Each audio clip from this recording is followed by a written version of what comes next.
Shalom, Jabrim Bejaberot, Ajim Bejayot, amigas, amigos, hermanos, hermanas. Bienvenidos una vez más a este vuestro canal de Kabbalah y Vida Espiritual. Como siempre, vuestro anfitrión Yosef, intentando explorar juntos las diferentes verdades cabalísticas que pueden ayudar que nuestra vida cotidiana sea un poco mejor, más luminosa. Hoy ocurrió algo muy interesante, es algo que me gustó mucho, y es que a raíz de un post que yo puse sobre Rabbi Akiva, en el que decía, ama a tu prójimo como a ti mismo, es una gran verdad de la Torah. A partir de ese post, una de las usuarias, una de las amigas digitales de mi Facebook, me hizo una serie de preguntas que al final terminaron en este vídeo, el cual le dedico especialmente con todo mi corazón, y también a todas aquellas personas que estén necesitando este detalle tan importante sobre esto de amar a los demás, de amarnos a nosotros mismos, etc. ¿Por qué es tan difícil amar a los demás como a nosotros mismos? ¿Por qué es tan difícil cumplir el precepto de la Torá de amar a tu prójimo como a ti mismo? En todas las religiones se habla, indiscutiblemente en todas, se habla de amor, del amor al prójimo, ¿vale? Del perdón, de la misericordia, pero todos tenemos esa sensación de que es un poco un bla bla bla, ¿vale? Porque a la hora de los hechos no vemos eso reflejado en las diferentes actitudes de las personas que dicen seguir esos criterios, ¿verdad? Es decir, que una cosa es el discurso y otra cosa es la acción. Bien, amar a tu prójimo se ha transformado así, ¿no? Como una especie de cliché, ¿no? De frase para camiseta o para que un post te quede bonito en las redes. Algo del que todo el mundo habla, de amar al prójimo y tenemos que amarnos y Dios es amor y la vida es amor, etcétera, etcétera, ¿vale? Pero parece que nadie consigue hacer, más allá de la palabra, nadie consigue hacer eso bien, ¿vale? Yo, desde mi humilde puesto de observación, he llegado a la conclusión de que la razón básica por la que eso no se consigue plasmar de forma correcta es porque en realidad no se entiende lo que es el amor. Porque ya partimos de esa base equivocada. La cuestión del amor es central, ¿vale? No solo como elemento fundamental para poder aplicar este precepto de la Torá, de la Biblia. Es además fundamental para que nosotros podamos crecer espiritualmente, ¿vale? No, el amor hacia el prójimo no es solamente una cuestión de exclusiva del judaísmo o del cristianismo, está presente en todas las religiones, está presente en todas las escuelas de crecimiento interior, espiritual, filosóficas o como uno le quiera llamar, en Oriente, en Occidente, ¿vale? Están presentes en todas, ¿de acuerdo? Entonces, nosotros tenemos que entender que por qué esto se menciona tanto. Porque el amor es un elemento crucial para la vida humana. Uno de los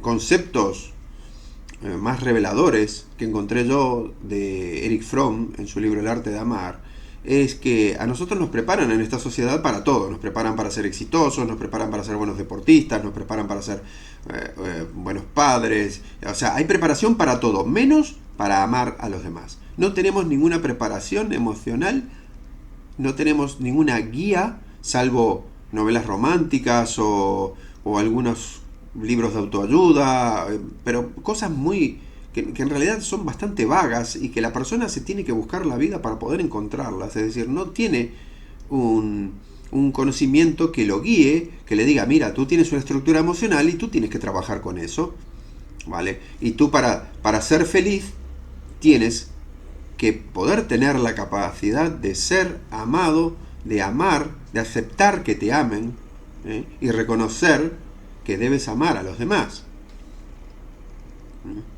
Entonces, el asunto del amor es crucial, ya lo dijimos. Entonces, ¿qué sucede? Si no comprendemos el amor, no entendemos cómo opera dentro y fuera de nosotros, es imposible aplicar la frase de la Torá, aplicar el precepto, el mandato de la Torá, que nos dice que tenemos que amar al prójimo como nos amamos a nosotros mismos. Si no sabemos qué es amar, entonces ya tenemos un problema de base. Entonces, tenemos un problema de base porque que no tenemos forma de llevarlo eso al plano real. Lo más común es que nosotros entendamos que amar al prójimo es tratarlo bien. Diremos que es un buen comienzo. Si todos los habitantes de este planeta decidieran tratar bien al otro, empezaríamos a notar un descenso descomunal en delitos, terrorismo, guerras, opresión, hambre, miseria, riqueza mal repartida, etcétera, etcétera. ¿Vale? Este tratar bien, tenemos que entender que el tratar bien al otro es hacer el uso de una luz básica del corazón humano, ¿vale? Algo que traemos de fábrica. Contrario a lo que solemos pensar, ¿no? Porque últimamente cada vez está más de moda hablar y tener una actitud negativa hacia todo lo humano, ¿no? Parece que cualquier cosa es mejor que ser humano. Más allá de esa actitud negativa hacia todo lo humano, nosotros no somos seres competitivos. Es un error pensar eso. Los competitivos son los animales. Los seres humanos no somos por naturaleza competitivos.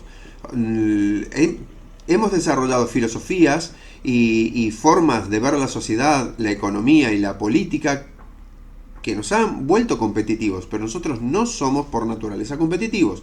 Nosotros ponemos a unos niños se han hecho muchos experimentos neurológicos, psicológicos y sociológicos al respecto, y han llegado a la conclusión que si uno pone un grupo de niños a su aire, uno no va a obtener competitividad, sino que van a tratar de ayudar al otro, ya desde bebés. Entonces eso quiere decir que nosotros no somos competitivos por naturaleza. El ser competitivos, todo lo contrario, es algo que hiere nuestra naturaleza y que va destruyendo nuestras diversas facultades naturales. Entonces, instintivamente tratamos siempre de ayudar, no de hundir a nuestro compañero de especie. Es todo lo contrario a lo que muchas personas quieren hacernos creer. Lo que sucede es que también si nos hacen creer todo lo posible que no valemos nada, es mucho más fácil insertarnos cualquier tipo de ideología que tienda a llevarnos hacia el punto X que le conviene a la persona que está desarrollando esa ideología. Pero eso no es verdad, ¿vale? Entonces, esas ideologías además tienen un efecto tremendamente pernicioso, que es que transforman al ser humano, lo consideran una mercancía, ¿no? Las filosofías mercantilistas, capitalistas extremas, o otras doctrinas, ¿vale? Para nombrar solo dos, ¿no? Que si no nos vamos mucho de tema. Lo que hacen es, muchas veces tratan al ser humano como una mercancía o como un engranaje en una maquinaria. Lo desposeen de toda su humanidad para poder tratarlo como una cosa. Entonces, cuando uno es reducido a una cosa, obviamente que lo único que le queda es la oportunidad de competir por su supervivencia. Y eso es tremendamente triste. ¿Vale? Entonces, tratar bien al otro, digamos que es lo mínimo. Es lo mínimo que como ser humano sale de nuestro corazón a la hora de relacionarnos con el prójimo. Pero, obviamente, si queremos ir más allá, tenemos la necesidad ya de entender qué es el amor. Porque cabalísticamente hablando, el amor, así con mayúsculas, no debe confundirse con un sentimiento, que los sentimientos además están compuestos por emociones, ¿no? Digamos que las emociones son los ladrillos que le dan forma a un sentimiento. Mi sentimiento de amor hacia mi madre, por ejemplo, está conformado de una serie de ladrillos que han edificado ese sentimiento con con diversas emociones que yo tengo hacia mi madre. Y mi relación con mi madre va a depender del estado de esos ladrillos, ¿no? Entonces, tenemos la costumbre de llamar a muchas clases, perdón, de sentimientos amor, que en realidad no lo son. Cuando, por ejemplo, decimos que queremos a alguien, en realidad no estamos precisamente amándolo. Simplemente es como que uno quiere algo, así como uno quiere un par de zapatos. Nosotros queremos algo de la otra persona. Cuando yo digo quiero, supedito el otro en función de mi yo, porque yo estoy queriendo, ¿vale? En el amor, en el acto de amar, yo estoy en segundo plano, el que está en primer plano es el otro. Entonces cuando yo quiero a alguien, uno sí puede decir por una cuestión idiomática de lenguaje, o porque a la gente, hay otra cosa importante, a muchos nos da vergüenza decir que amamos a alguien. Uno pocas veces va a ver que un amigo le dice al otro, te amo.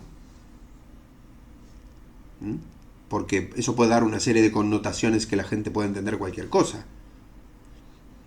Hasta ese punto tenemos limitado el tema del amor. Es decir, tenemos un montón de prejuicios con el amor. Entonces, cuando nosotros queremos a alguien es que queremos algo de él, ¿no? Ya sea placer sexual, compañía, que nos saque la sensación de soledad, que mejore nuestra autoestima, en fin. Pero estamos queriendo algo y eso no es una relación de amor, eso es lo que se llama en psicología una relación utilitaria. Vale, es decir, yo estoy utilizando a esa persona para no derrumbarme o para obtener alguna clase de satisfacción. Lo hacemos todos lo hemos hecho en algún momento. ¿Vale? Lo importante es identificar eso y entender que eso precisamente no es amor. ¿Vale? Entonces, no todos los sentimientos son amor. No todos los sentimientos que identificamos con el amor son amor. ¿Vale? Entonces, ¿qué es el amor? Desde el punto de vista cabalístico, el amor es una clase de energía que colabora con la sustentación del universo. Así como tenemos la fuerza gravitacional, la fuerza electromagnética, la nuclear fuerte, la nuclear débil, que son consideradas por la ciencia la base de la manifestación física, los místicos consideran una fuerza más, que es la del amor, como elemento cohesivo, como elemento unificador de todas esas fuerzas que le dan unidad, que le dan coherencia a todo lo que existe. O sea, de todas las fuerzas físicas reconocidas, hay una fuerza que todavía no ha sido perfectamente explorada por una cuestión instrumental, ¿vale? Y además de que la filosofía científica no ha avanzado todavía hacia esos campos, pero yo estoy seguro de que sí en algún momento se hará. Entonces, ese amor sería esa energía que le otorga sentido a todo lo que está creado.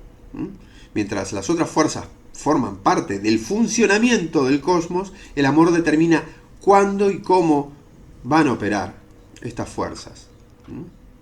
El amor del que hablamos está muy claro que es el amor divino, ¿vale? Si uno observa el universo, verá que su sola existencia, dadas las probabilidades infinitesimales de que se creara de esta forma, porque lo que la mayoría de la gente no sabe es que la creación del universo, los científicos consideran que había una posibilidad muy ínfima de que se consiguiera. O sea, no es al revés. O sea, la sola existencia del universo puede considerarse un milagro en sí, un milagro en lo material. Entonces, si uno observa el universo, verá que su sola existencia, además de que se creara un universo armónico y bello, porque podría ser un universo horrible, feo, totalmente agresivo y incapaz de albergar ninguna clase de vida o de bondad, ese universo, ese cosmos, es un acto de amor en sí. Yo Personalmente, si me permitís, considero que la razón por la que este planeta no nos ha expulsado como especie de él, después de todas las tropelías que realizamos, es justamente porque ese amor, haciendo uso de su rama de expresión favorita, que es la misericordia, sigue dándonos oportunidades. Dicho de otra manera, Dios nos ama tanto que nos permite continuar metiendo la pata y sigue teniéndonos paciencia. Y quizás por probabilidades o por mera matemática, nuestra civilización como tal ya no debería existir, dada la cantidad de desastres que venimos acumulando. Pero bien, ¿eso lo podéis considerar o no? Es una opinión personal. Cada día que despiertas es la demostración de que Dios cree que tú puedes hacer algo bueno, que tú puedes dejar un poquito de luz en este mundo. Cada uno de tus días, cada vez que abres los ojos, eso es un acto de amor. Se te ha permitido despertar. Podrías no haberlo hecho. Si nosotros miramos el árbol de la vida, ¿no? Veremos que la luz de Ahabá, del amor, es propia de la sefirá de Gesed, que es la bondad. Gesed está debajo de Josmá, de la sabiduría, lo que ya nos da algunas señales. Gesed es considerada la primera dimensión existencial realmente operativa en lo material.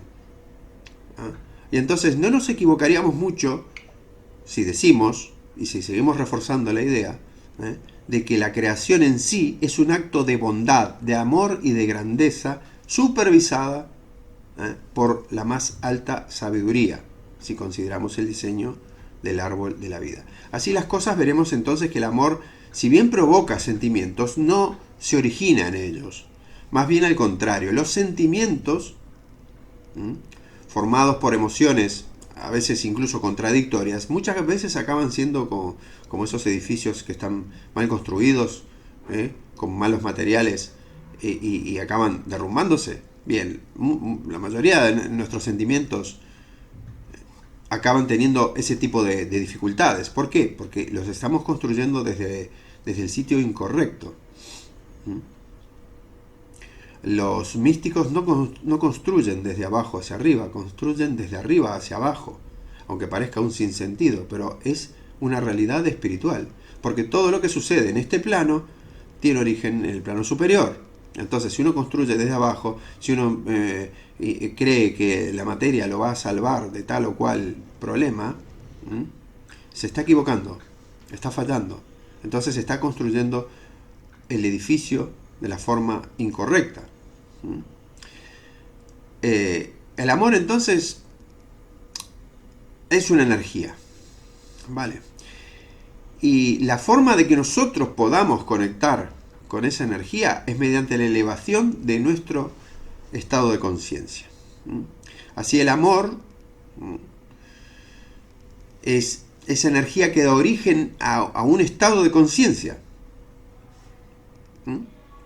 como consecuencia. Uno percibe, entonces la conciencia de uno cambia al percibir uno esa clase de energía. Como cada vez que uno percibe algo nuevo, su conciencia se altera, cambia, muta. Entonces, al ser un estado de conciencia, no depende, y esto es importante, no depende de la oscilación emocional. ¿Vale? Que sintamos verdadero amor, que experimentemos el verdadero amor, no depende de si me siento bien o si me siento mal, si estoy de acuerdo o estoy en desacuerdo. Es independiente, porque es un estado de conciencia, es la conexión con una energía superior, que está muy por encima de mí. Por eso, los grandes maestros, los mártires, las personas que han llevado hasta el extremo la demostración de su fe, no tenían ningún problema en pasar por ese tipo de tormento, justamente porque estaban conectados con algo que estaba muy por encima de ellos. No dependía de que los otros los tratasen bien o los tratasen mal. Ese amor continuaba. Y eso es lo que los ha hecho grandes y eso es lo que los ha hecho ser recordados, admirados, y por eso nosotros todos aprendemos de sus enseñanzas. ¿Vale? Entonces, al no depender de la oscilación, emocional, tenemos una ventaja, que el amor puede ayudar a regular esa oscilación emocional. Por ejemplo, nuestros sentimientos de baja autoestima. Cuando uno se enfrenta al amor, esa oscilación, ese desequilibrio emocional, el amor lo comienza a regular, lo empieza a equilibrar. Esa energía va a equilibrarla. Y va a entrar en formas de razonamientos, de sensaciones, de visiones, de percepciones y de revelaciones, hasta que llegue un punto que va a aplacar esas aguas, esa tormenta emocional que me impide a mí sentir amor por mí mismo, valorarme a mí mismo. ¿Vale? Entonces, cuando nosotros entramos en ese estado de conciencia, reconocemos de algunas formas, según nuestras capacidades, que el amor divino está implícito en todo lo que nos rodea, incluyéndonos a nosotros mismos. Fijaos qué importante. Y claro, al incluirnos a nosotros, también tenemos que incluir a toda la tropa que nos sigue en el planeta, a nuestros hermanos. Al menos hermanos en la teoría. ¿Vale?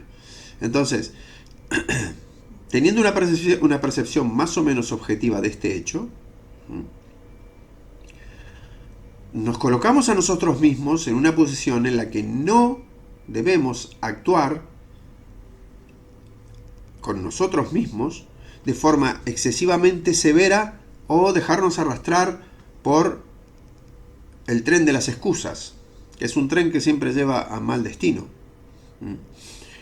Una vez empezamos a familiarizarnos con este nuevo enfoque de entender, vaya, mira, soy una parte del amor de Dios. Tengo un valor intrínseco, tengo un valor en mí mismo.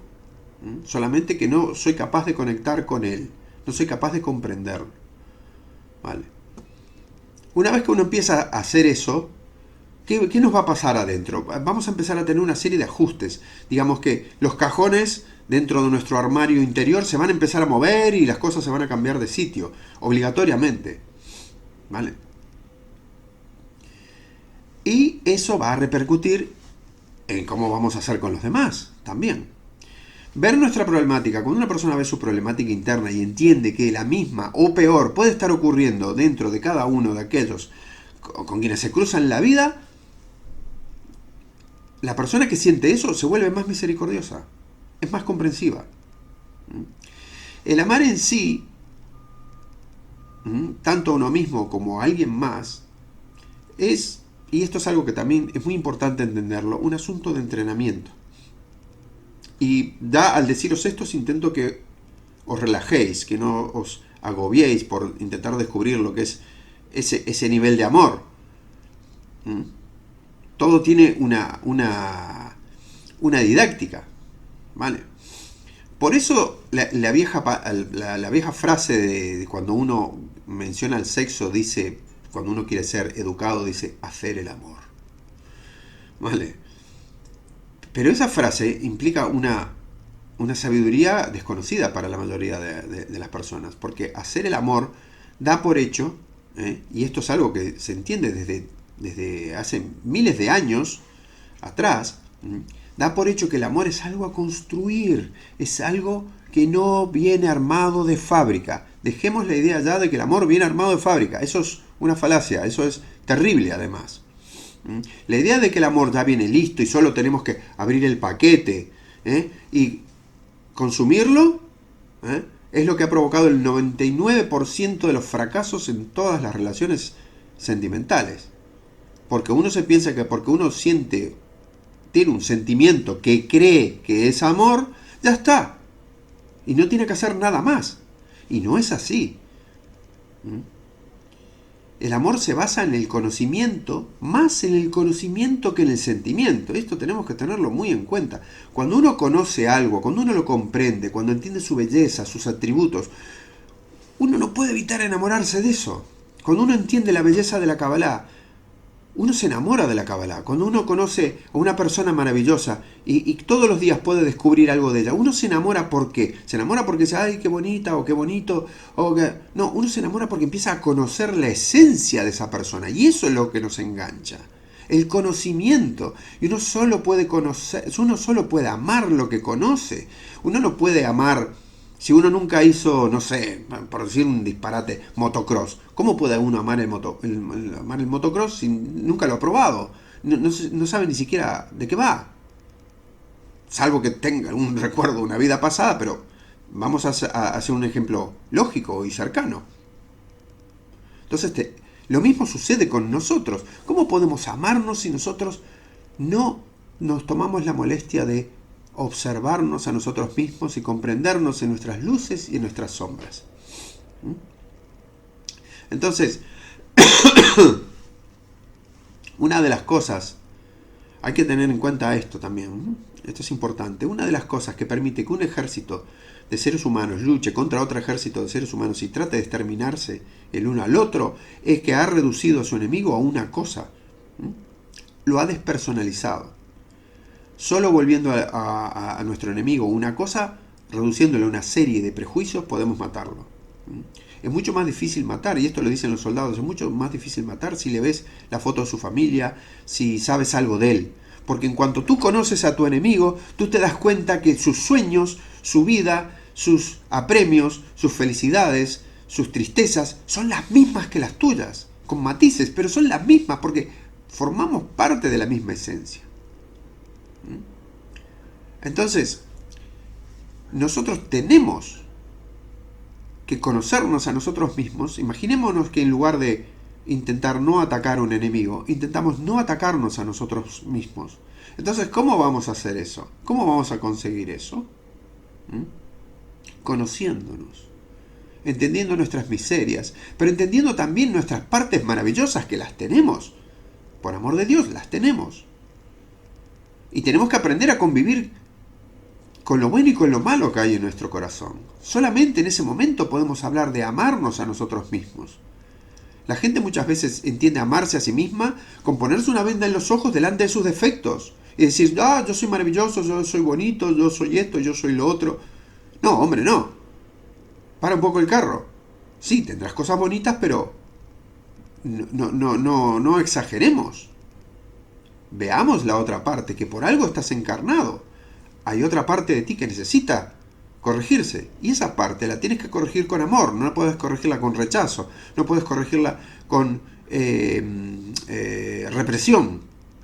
Y por supuesto no puedes corregirla con culpa, que es un recurso muy apetecido por las religiones, las sectas y los grupos de control ideológico. ¿Vale? Te hacen sentir culpable de que tú no puedes hacer tal cosa. Y esto no va así. Tenemos que alejarnos totalmente de ese tipo de pensamientos, porque son como el veneno para el alma. Entonces nosotros nos conocemos, y al conocernos, nos personalizamos a nosotros, nos volvemos persona a nosotros. Aunque os parezca mentira, no siempre nos tratamos como personas. Tratamos mal a la gente porque no le damos la categoría de persona, la cosificamos, la volvemos una cosa. Pero eso es porque también nosotros nos hemos vuelto traidores de nuestra propia alma y hemos practicado durante la mayor parte de nuestra vida el tratarnos a nosotros mismos como un objeto. Cuando uno piensa que uno solamente tiene que ser rico o famoso o tener éxito o tener mucho sexo o drogas o ropa o lo que sea, ¿vale? O obtener el aplauso, el reconocimiento, fama, poder. Cuando uno se trata a sí mismo, cuando uno piensa que lo que uno tiene que hacer con su vida es eso, uno está dejando su vida de este tamaño, se está dejando a sí mismo de este tamañito, se está volviendo una cosa que tiene que conseguir algo que ni siquiera es algo que de pronto lo quiere para sí mismo, sino que le han dicho que lo tiene que conseguir. ¿Por qué? Porque eso que le han dicho que tiene que conseguir es el sustituto de lo que tendría que tener al mirarse a sí mismo y al amarse a sí mismo. Entonces, y muchas veces perseguimos todos esos sueños y cuando los alcanzamos decimos, pero esto tampoco me hace feliz. Entonces, en lugar de mirar hacia adentro, no, volvemos a mirar hacia afuera y decimos, bueno, esta zanahoria no me ha llevado al sitio, voy a coger otra zanahoria. Error. Entonces,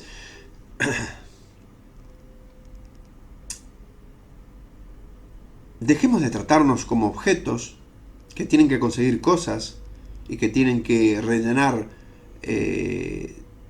un formulario con determinadas condiciones para ser amados o reconocidos.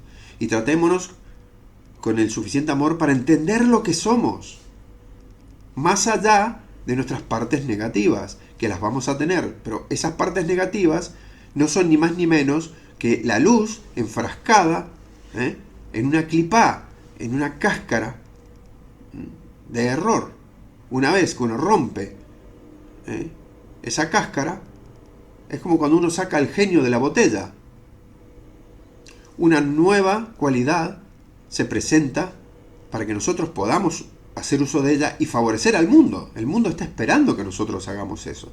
No está esperando que nos transformemos en cosas. El mundo no necesita más gente que busque la fama, el dinero, el poder, el sexo, la bla, bla, bla, bla. Todo eso está genial, pero ese no es el objetivo. Esas son las anécdotas del camino. ¿De acuerdo? Entonces, para finalizar, hay un punto importante, ¿no? Porque la gente dice, vale, tengo que amar a mi prójimo, entonces le digo todo que sí, todo lo que me venga a pedir todo el mundo se lo voy a dar. No, eso tampoco es así, ¿vale? Amar a nuestro prójimo no significa tener un exceso de gesed, no significa descontrolarnos en nuestra capacidad de otorgamiento, de generosidad. Porque eso es básicamente un desequilibrio. Y los desequilibrios no están bien. Aunque nos parezca que estamos haciendo algo bueno, estamos causando un daño. Por ejemplo, a uno le puede parecer que unos animales que son muy feos no nos gustan y además hacen mucho ruido, los matamos porque además creemos que van a traer enfermedades, y de pronto esos animales eran depredadores naturales de otra especie, que al no tener su depredador natural, resulta que se transforman en un problema aún peor, un problema real que antes no teníamos. Lo mismo sucede con nosotros. Nosotros no podemos desnudar un santo para vestir al otro, como se suele decir. No podemos abusar de la generosidad, ni de ese supuesto amor, que eso no es amor. Sobre todo porque hay que ser humilde y no hay que dar cabida en nuestra mente de que seríamos capaces de salvar al mundo. Y el único que puede salvar al mundo, si le apetece, es Hashem, nuestro Dios. Entonces, muchas veces vamos a necesitar decirle que no a alguien para causarle un bien. No solo aplicar gesed, aplicar geburá, fuerza, capacidad restrictiva. En algunas ocasiones puede ser el mejor acto que podamos nosotros establecer. Por ejemplo, cuando educamos a nuestros hijos.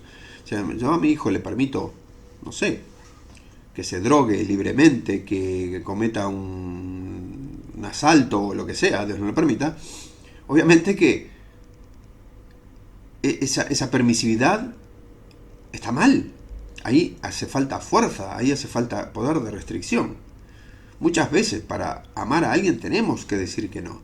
Lo importante sobre todo es entender que siempre habrá matices en la relación con las personas y no podemos buscar fórmulas precocinadas.